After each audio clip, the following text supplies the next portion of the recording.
Hello আপুরা, আমি আজকে আপনাদের জন্য নিয়ে এসেছি এক দারুণ টিউটোরিয়াল, যেখানে আপনারা দেখতে পাবেন যে এই ক্রস প্রিন্সেস ফিতা সিস্টেম আমি কিভাবে তৈরি করেছি। সেটা দেখতে হলে অবশ্যই ভিডিওটি শেষ পর্যন্ত দেখতে হবে। প্রথমে আমি এখানে কাপড়টা কাটিং করে নিয়েছিলাম। এরপর আমি কাটিং করা হয়ে গেলে হাতার কুচিগুলো সেলাই দিয়ে নিয়েছি আর সম্পূর্ণ বডিটা আমি তৈরি করে নিয়েছি।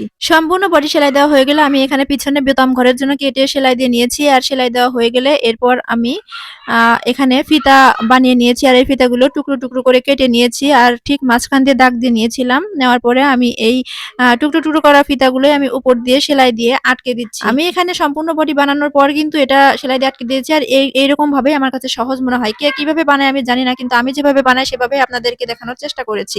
আর সেম ভাবে আমি অপর পাশেও সেলাই দিয়ে ফিতাগুলো আটকে নিয়েছি। বডি পার্টে যে টিকিন সেলাই দেওয়া হয় সেটা আমি আগে থেকে দেইনি, আর ওই টিকিন সেলাইটা দিয়েই আমি ওই ফিতার যে মাথাগুলো বের হয়েছিল সেগুলো হাইড করে দেবো সেলাই করে।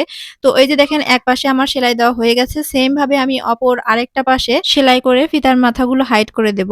এখানে সবকিছু খুঁটিনাটি বিষয় আমি আপনাদেরকে ধাপে ধাপে দেখানোর চেষ্টা করেছি। আপুরা বলেছিল বলে আমি এই ভিডিওটা তৈরি করেছি এবং আমি আমার সাধ্যমতো যতটুকু পারি দেখানোর চেষ্টা করেছি। ভিডিওটি মনোযোগ দিয়ে দেখলে আপনারা বুঝতে পারবেন এই সেলাইগুলো আমি আসলে কিভাবে করেছি। এই যে দেখুন, আমার এখানে টুকরো টুকরো করে কেটে রাখা ফিতাগুলো লাগানো হয়ে গেছে। এরপর আমি এখানে একটা চাপ সেলাই দিয়ে নেব। এর উপর দিয়ে চাপ সেলাইটা দেওয়ার কারণ হচ্ছে এখানে এই সেলাইটা দিলে ফিতাগুলো খুব সুন্দরভাবে বসে যাবে, দেখতেও খুব সুন্দর লাগবে।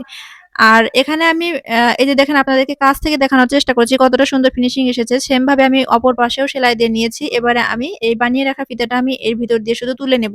তুলে নিলেই আমার এই ক্রস ফিতাটা লাগানো হয়ে যাবে। দেখুন কতটা সুন্দর হয়েছে। আর এর মাথায় যে লটকনগুলো, এই লটকনগুলো আমি ফিতাটা তোলার পর কিন্তু বানিয়েছি, না হলে ফিতাটা তোলা যাবে না। তো এই যে দেখেন, আমার রেডি হয়ে গেছে। ভিডিওটি ভালো লাগলে অবশ্যই লাইক, কমেন্ট, শেয়ার করে দিবেন। আজকের মতো এখানেই বিদায় নিচ্ছি। দেখা হবে আবারও নেক্সট কোনো ভিডিওতে নতুন কিছু নিয়ে। ততক্ষণ পর্যন্ত সবাই ভালো থাকুন, সুস্থ থাকুন। আল্লাহ হাফেজ।